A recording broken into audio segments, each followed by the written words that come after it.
Devahutiruvacha Radham Batadvijavrishaidadamoga yoga Mayadipe tvai vibho tadavaimi bhartaha Estebhyadhaya samaya sakrudanga sango Bhuya ghari yasi guna prasava satinam Radham batadvijav vrishaidat amoga yoga Mayadipe tvai vibho tadavaimi bhartaha Yastebhyadhaya samaya sakrudanga sango Bhuya ghari yasi guna prasava satinam. Translation and purport by His Divine Grace A.C. Bhaktivedanta Swami Prabhupada. Translation. Sri Devahuti said, My dear husband, O best of the Brahmanas, I know that you have achieved perfection and are the master of all the infallible mystic powers because you are under the protection of Yogamaya, the transcendental nature. But you once made a promise that our bodily union should now fulfill, since children are a great quality for a chaste woman who has a glorious husband. Purport by Sri Prabhupada.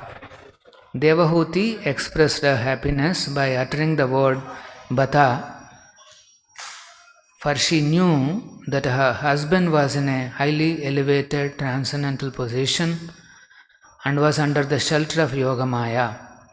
As stated in Bhagavad Gita, those who are great souls, Mahatmas, are not under the control of the material energy. The Supreme Lord has two energies, material and spiritual. The living entities are marginal energy. As marginal energy, a person may be under the control of the material energy or the spiritual energy, Yogamaya. Kardamamuni was a great soul and therefore he was under the spiritual energy, which means that he was directly connected with the Supreme Lord.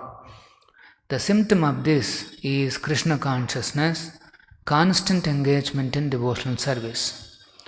This was known to Devahuti, yet she was anxious to have a son by bodily union with the sage. She reminded her husband of his promise to her parents, I will remain only until the time of Devahuti's pregnancy. She reminded him that for a chaste woman to have a child by a great personality is most glorious. She wanted to be pregnant and she prayed for that. The word Stri means expansion. By bodily union of the husband and wife, their qualities are expanded. Children born of good parents are expansions of the parents' personal qualifications. Both Kardamamuni and Devahuti were spiritually enlightened.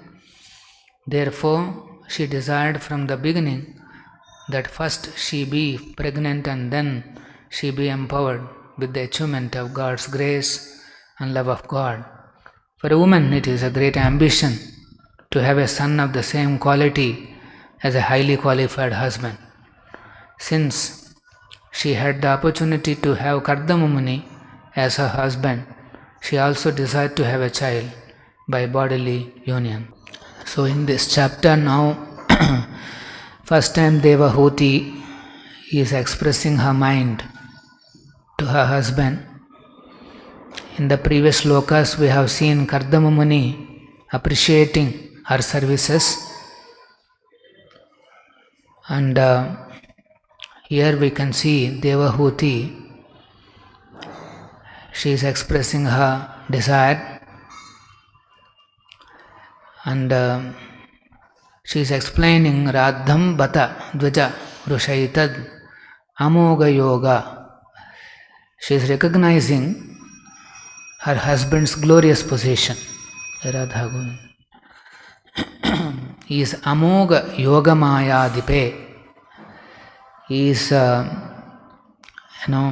perfect in mystic powers, infallible mystic powers. because he is under the shelter of Yoga Maya. Vibho means is a powerful sage, but Bhartaha is also husband of Devahuti. She is addressing her husband as Dvija Vrusha, a best of the Brahmanas. So these are all recognizing the husband's qualifications. Then she is reminding him of the promise that he has made, that he will be in the family life only till a progeny is born. So she is reminding him of that responsibility, of that promise. Samayaha sakrud angasangaha bhuya gariyasi. So she is reminding him and praying for a child.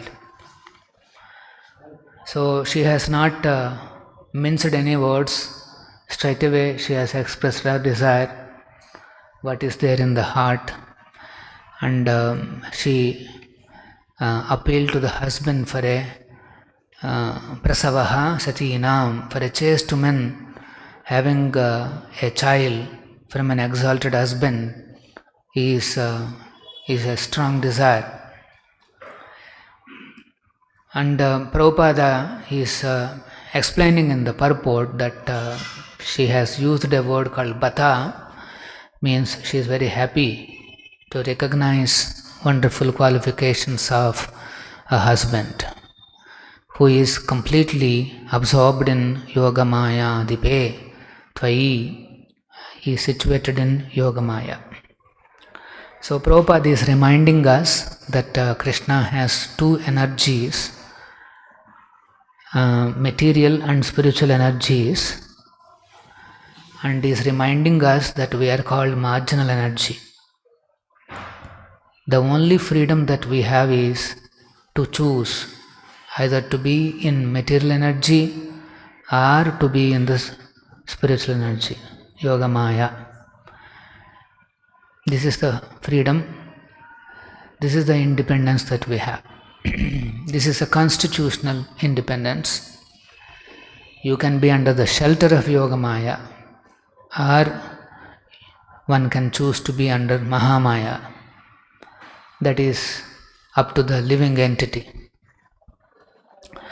As soon as somebody is absorbed in continuous service to Krishna, then that is an indication that he is situated in Yoga Maya. Mahatmanastu Maam Bhadda Daivim Prakruti Ashrita. It's a Daivi Prakruti Ashrita. Bhajante Ananya Manasa. Manasa, there is no deviation. Ananya Manasa, one engages in service of the Supreme Lord. He takes all pleasure, all excitement, all whatever that he needs from doing service. That is his happiness, that is his knowledge, that is his glory, that is his faith. Everything is in serving the Supreme Lord. So Prabhupada is continuously training us how we can exist in this world as a servant of the Supreme Lord. This is the training. Under all circumstances, how can I render service to Krishna? Rendering transcendental service to Krishna is the duty of the servant. If you are a servant, you have nothing else but to render service to Krishna. That's our constitutional position. So a devotee understands that, currently I may be situated in some position, but in this position, how I can render service to Krishna? How I can contribute to mission of the Supreme Personality of Godhead? Actually, to be able to get connected to the mission of the Supreme Lord in this world is not easy. is a very rare opportunity. And that too, to get connected to Lord Chaitanya's mission, it is something extraordinary. So once someone comes in contact with this mission, his thinking changes, his consciousness changes. He understands that any amount of achievements in material energy is simply useless. He understands that I may be the leading billionaire or the world number one in whatever I do. All these accomplishments are nothing but phantasmagoria, simply illusory. They do not have any real essence. Why? Because as soon as somebody dies, the body changes. What kind of a body he gets in the next life, there is no guarantee. And then whatever he has achieved in this world, he has to pay for it. He has to pay the reactions for it. But whereas Yogamaya means he is always connected to the mission of the Supreme Lord.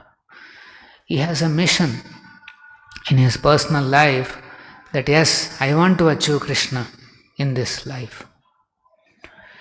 Continuously I want to be engaged in Krishna's service.